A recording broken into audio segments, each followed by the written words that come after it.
Welcome to Advanced Practice, where we brew together the latest thinking in mental health practice. In this fifth episode, we bring you SNRIs. By the late 1990s, SSRIs had transformed the treatment of depression. They were safer than TCAs and easier to prescribe than MAOIs. Yet, clinicians continued to observe an important limitation. Many patients experienced only partial response. Some improved in mood but still struggled with low energy, impaired concentration, and chronic pain or persistent anhedonia. Researchers began revisiting an earlier pharmacologic idea that had been present in TCAs, the dual enhancement of both serotonin and norepinephrine signaling. The goal was to capture that dual mechanism while avoiding the broader receptor effects that produce sedation, anticholinergic symptoms, and cardiovascular toxicity in tricyclics. This effort led to the development of Serotonin-Norepinephrine Reuptake inhibitors, or SNRIs.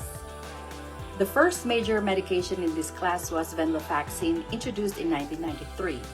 Venlafaxine inhibits serotonin reuptake at lower doses and begins to inhibit norepinephrine reuptake as doses increase. This dose-dependent pharmacology became one of the defining characteristics of the drug.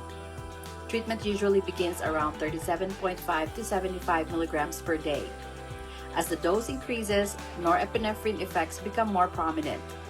Effective antidepressant dosing commonly ranges between 75 and 225 milligrams daily, though some patients require doses approaching 300 milligrams.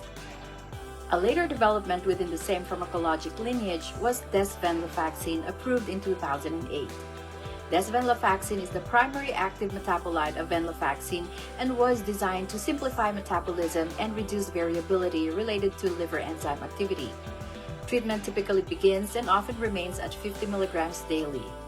While higher doses such as 100 milligrams may sometimes be used, many patients achieve adequate antidepressant response at the standard 50 milligram dose.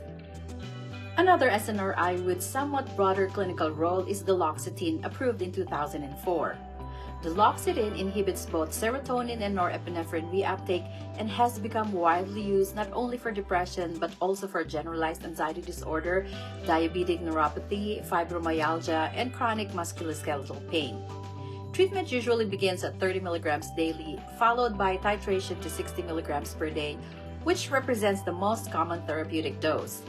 Some patients may benefit from doses up to 120 milligrams daily, although additional benefit beyond 60 milligrams is often modest. Levomilnacipran, approved in 2013, is notable for having a stronger effect on norepinephrine reuptake relative to serotonin compared with other SNRIs.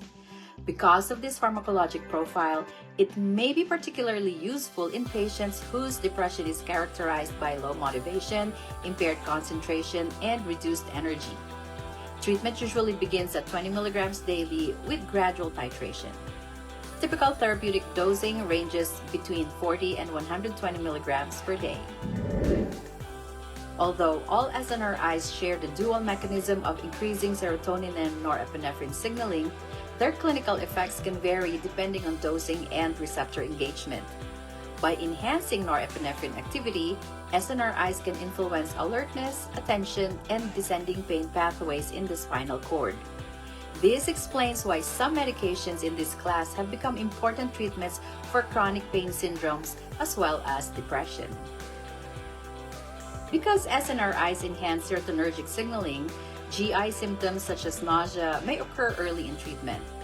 Increased norepinephrine activity may produce mild elevations in heart rate or blood pressure, particularly at higher doses of medications like venlafaxine. For this reason, clinicians often monitor blood pressure during treatment, especially when doses approach the upper therapeutic range. Like SSRIs, SNRIs increase neurotransmitter levels relatively quickly, but clinical improvement typically unfolds over several weeks. This delay reflects the same neuroadaptive processes seen with other antidepressants, including receptor regulation, intracellular signaling changes, and alterations in neural network connectivity. Today, SNRIs remain among the most widely prescribed antidepressants worldwide. Their dual mechanism reinforces the idea that depression involves complex interactions among multiple neurotransmitter systems. That's it for today. Thank you for watching. See you next episode as we visit atypical antidepressants.